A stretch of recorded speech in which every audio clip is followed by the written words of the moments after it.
Hey guys, welcome to the pod. The Pea Pod. I'm Peas. And I'm Ladle. And we've got a full ladle of peas just for you. So let's get to it. Alright. Let's Well get done. rolling. Welcome to Fun Friday. Oh, this is airing on a Friday. This is airing on a Friday. Well, it's Friday when we're recording this. So. I Yeah, it know. wouldn't have been weird anyway. You Yeah. made it weird. I didn't make it. Thanks I for didn't that. make it weird. It's just Awkward. whatever. So this is Maddie. Maddie, say hi. Tell us your major and a little bit about a fun fact about you. Oh, that's exciting. Whoa. Lights. Not Just keep again. going. Just keep going. Hi, I'm Maddie. My major is applied linguistics with an interdisciplinary in human services. Wow. I didn't know you could do that. Yeah, you can. I'm taking 3 classes outside my major, so I'm actually basically dual majoring. Wow. I broke- Exciting. Are you gonna get credit for a dual major like that, or just No, okay? no, I'm not. Womp womp. But your future employers will be able Yeah. to see that you've taken those Yeah, credits. it also really doesn't matter because if I get a master's in counseling, then that's what Yeah. matters. My fun fact is that I've eaten donkey jelly. It's jelly made from donkey. Donkey what? Donkey meat? Probably donkey. Donkey hoof. fat? Donkey fat, maybe. Yeah. Donkey hote? What?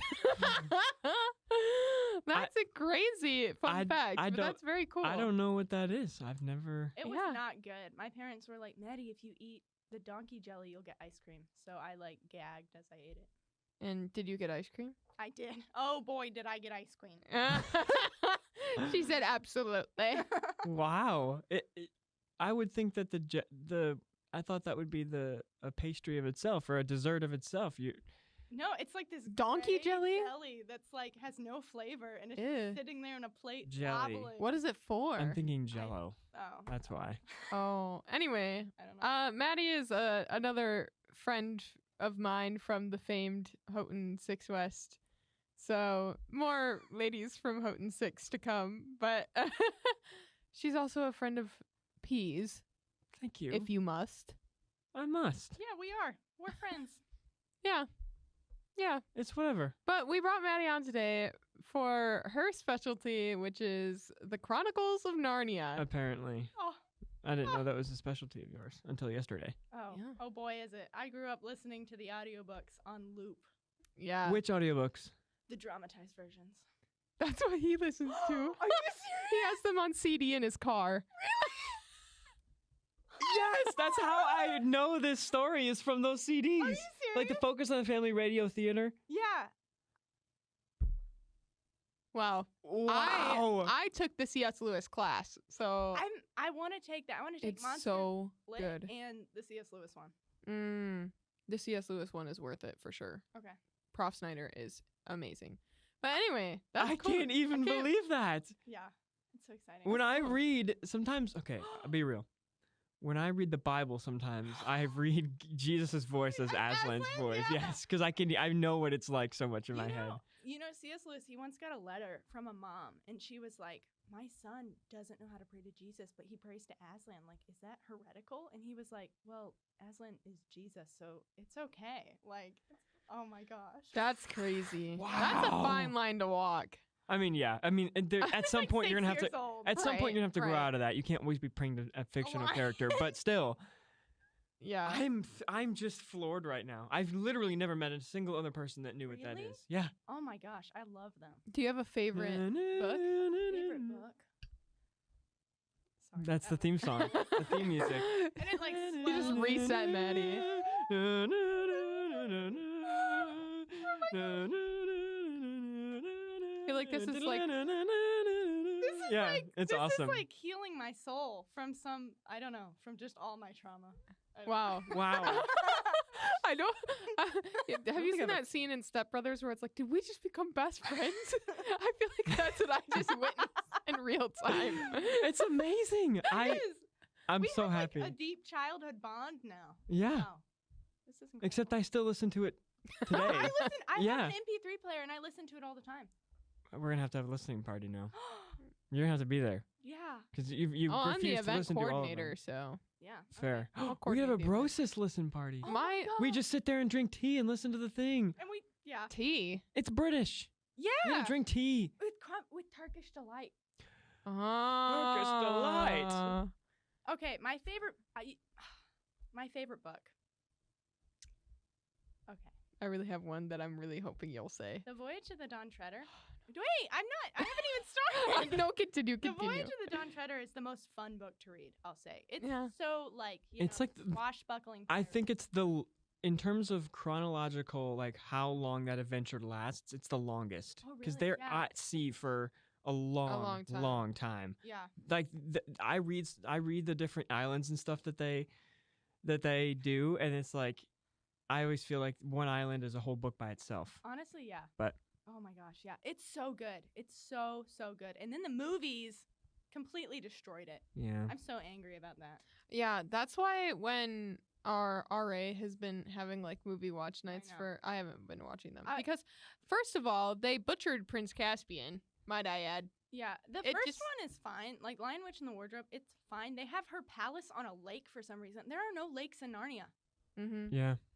Literally. Well, I mean, when they go back, it turns into a island. Well, here's the thing: Cara Paravel does, isn't that it? when I was reading the books, I would read the book and then go watch the movie, and I was like, Yeah. "What is this? Yeah. Where the What is that? What is that?" Because the whole beginning of Prince Caspian is just completely different in the movie than what it is in the book. Yeah, and then they start adding in, like, well, with Voyage of the Dawn Treader, they add in major plot points. Yeah. Like, they're like, there's going to be mystical green magic mist, and then we're going to have to find the 7 swords. And it's like, Yeah. no. It's like, what is That that? wasn't in there. Where? Yeah. Clive Staples, who? I don't know who wrote that because it wasn't him. But my favorite is The Horse and His Boy. Oh my god. Which is good because it's the only one that does not take place in Narnia. It's the most secular of them, and I think that's why she likes it, because her story aligns with that a lot. I am myself. That's what Aslan says to Shasta, and it's like the most beautiful line. It is. So much of my theology is honestly based on Narnia. No, for real. That's crazy. No, I like when Bree comes into like Narnia for the first time. Well, not The quite end? Narnia. Not quite Narnia. Arendelle? What is it? No, it's like the in between. It's like they're about to go into Narnia, but they're not quite there yet, you know. And What's Shasta's happening? finding out that he's not really Shasta, and the whole unveiling. But Wait. Bree is Spoilers. like what if the horses in Narnia Don't aren't roll like in grass. me? Oh my What if they gosh. don't do what I do? Yeah. What if yeah, I'm they not don't- good enough to be a horse in Narnia? Dude, And that's so I didn't that even think about was that. so like, I was like, ugh, that's how I felt. Oh my goodness. I was like, what if I'm not good enough to be a Christian? What if the Christians of like going to Moody especially, I was like, what if they're not like me? What if they don't like the things that I like? What if I do weird stuff? Mm-hmm. They don't like sugar lumps. Literally. Me and the sugar lumps. You're like Finnick O'Dare in the Hunger Yeah. Games, like, That's literally the image that just came into my head. Sugar cube. yeah. Oh my But- gosh. I mean, that honestly, I will say I love almost all of them like equally, except if I was ranking them, I would probably put Magician's Nephew and Prince Caspian a little bit lower than the rest. Really? Magician's Nephew is my favorite No, one. I love them. This is what I'm saying. It's like on a scale of like I would die on this hill to like I would kill. I don't know. Right, yeah. I would kill for it. I don't Right. know. It's like I love them so much. Yeah. But those were the ones that I didn't read as often because Prince Caspian was a little bit like boring for me. Yeah, it's a lot more historical. Yeah. I understand that. And there's like, it takes a minute to get to some action because the kids got to figure out where they are. Yeah. And they're like, wait a minute, there should be a wood door right here. And they're like, well, let's wait. No. But we did plant the apple orchard, Peter. Yeah. But okay, wait. But the silver chair, I love the silver. Oh, chair. the That's a silver good chair. one. Okay. So let me tell you, there is, there's one moment in that book that gives me the chills out of the whole series, and it's when Rillian looks at the kids and goes, "I am Prince Rillian," and then like. I like right now, I just like had a bunch of chills. Like I love that moment of just like his utter like expression of this is what I'm saying. I am Prince Rillian, and Oh they're my like, God. oh my gosh. that always gives me chills, and that's my dad's favorite book too. So I'm glad that he likes that one. It's such a good book. It's probably my favorite, and I don't quite know why, but it is. It's just like this beautiful story of like redemption for Eustace and like reconciliation between Jill and Eustace. Mm-hmm. Well, it's not Eustace might be my favorite character in the Gosh, whole Eustace is Narnia amazing. series. But my favorite line from that book is when Puddleglum is like, if we can create, like, if we can imagine a world that is better than your world, then this is like a really sad world. And he just starts like going off about how he would rather follow his fictitious belief of Aslan. Of the sun and Yeah. Aslan and like Earth, because And that's when the witch was like doing the snake charmer thing and was like, but all that stuff you're thinking about is not real. This is the real. And Puddleglum's like, I don't care. That sounds awful. I'd rather just think about my life. This is the truth. But yeah, you're right. it's Puddleglum be pulling through right there. And it's like, I feel like for me in my own faith journey, I've seen that being like, well, if like Jesus doesn't exist and if like Narnia isn't the real world, to use that metaphor, then like life is completely pointless. And it is like that underground kingdom. And it's like, I would rather live in that fictitious world. And then like coming to a point where I like wholeheartedly believe in my faith, it's like the most beautiful thing ever. It's like coming out from the tunnel and being like, it's snowing and it's beautiful and Aslan is real and like look at how he's carried us. Oh, and also Aslan is so like subtle in the book. It's wonderful. Oh yeah. Yeah. It's great.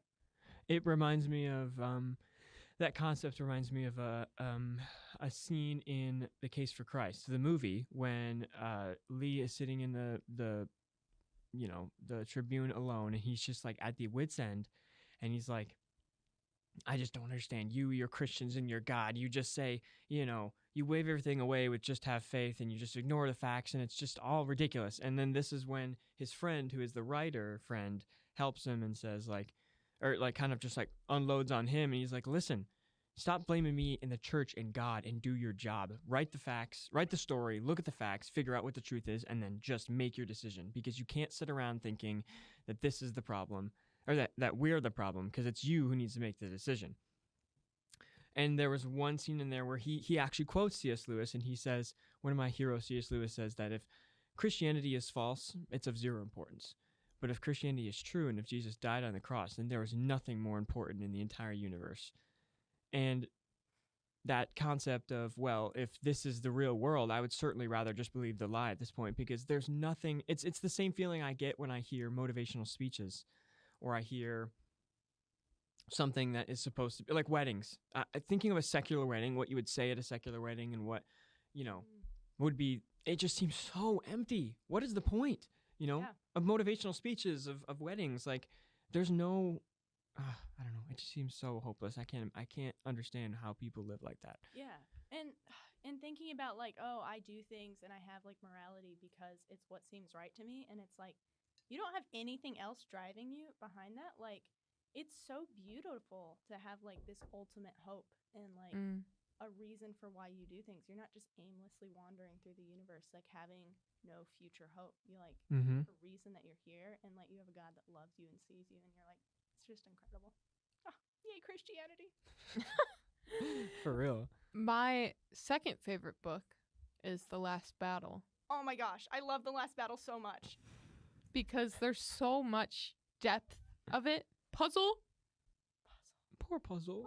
Poor Puzzle the donkey, bro. The guy, what's the guy that comes in at the end and he's talking to Aslan? He's like, I've been searching for the truth my entire life. The one who was like following the false soldier? guy, I the false forget. god. Yeah. He was following Tash, and then like he's still in like the new kingdom. He's in Aslan's country, and Aslan is like, anytime that you prayed like blessings upon others in Tash's name, you did it in my name. And it's which is really hard to dissect, because we talked about that for a long time in class. That specific character. What was does very that mean? controversial. Yeah. Because obviously Lewis is not just willy-nilly writing story. This is a lot of theology that he's actually fleshing out through that story. So what is that supposed to mean? Are you saying that people who, because like, you always hear the story of like, okay, if there's a guy in an island and he doesn't know God but he's praying to God, or he's praying to a God. He knows that there's something inside of him. Does that mean that he's saved or is it only unless he Well, believes no, in that's Jesus not what and- Aslan's saying either. He's saying when you were praying to me, but that doesn't mean that he's saved necessarily. Aslan never covers that topic. But you would assume Fair. that he is saved If he's in the country, Aslan's yeah. country. This 'Cause is Aslan's true. country's supposed to be heaven. So But the soldier also claimed his experience during the battle of seeing Aslan and being changed. Yeah, it's also like this thing where he's like, oh yeah, he's like, well then I came into like the barn. the barn and I Yeah, the saw barn. this lion and I was like, I want to follow him. Mm-hmm. Like this is the truth. Like he sees like Aslan and is like, this is the truth. I want Yeah. to follow Aslan. So it's like We came to the conclusion in class that, like, it's supposed to be sort of representative of like the third cross, like the criminal on the cross that was like, oh, Remember me. I remember me because you know You clearly haven't done anything wrong. yeah, and so that's supposed to be like that little like homage to that moment in scripture, but I don't know if that's like the only like alignment or like reflection that could be had of it, but yeah, it gives me because one thing I really struggle with like growing up as like in MK and stuff is like, will people that never had the chance to hear the gospel be saved? And then to have this beautiful story of being like, it just gives me hope. And obviously it's not something to build your theology off of because it's a story. Right. Yeah. Like yeah. being like, well, I should trust in God's goodness and his justice, and that like a bruised reed he will not break, a flickering flame he will not put out. You know, just trusting in the goodness of God. yeah, So, yeah. so true. Yeah. Facts. But I wrote my final paper on the idea of home, the theme of home within C.S. Lewis's writings. And a lot of what I wrote about was from the last battle because of how much they're like, I mean, you find out about Susan and Which is and- so sad. yeah. So sad, but it's also like there's a glimmer of hope because she hasn't died yet. She could Yeah. find Aslan again, but Good it is point. so sad. Mm-hmm. And the whole like further up and further in, like where are we going? Where are we going? Things are Further up and further changing. in, that concept of like God gets better the more you look into him, the further up and further in you go. That phrase is really such a great picture of that.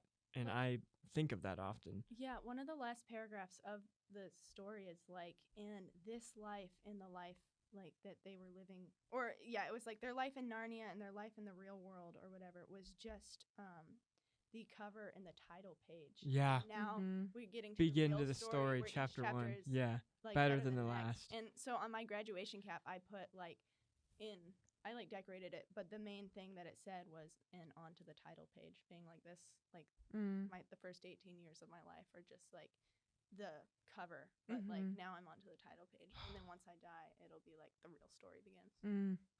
Which is That is so so good. cool and so awesome. Yeah, I love Chronicles. So do we. So do I. So do we. you. So do we. Well, Yeah. thank you so much for joining us today. Thanks for having me. I can't. Yeah, we love talking about Narnia. We love having people on. So I'm so glad that it worked out for you to be here this week. Me too. And I'm you're- so glad your you little- mentioned something about the audiobook. And Me too. Are you singing the theme? Yeah.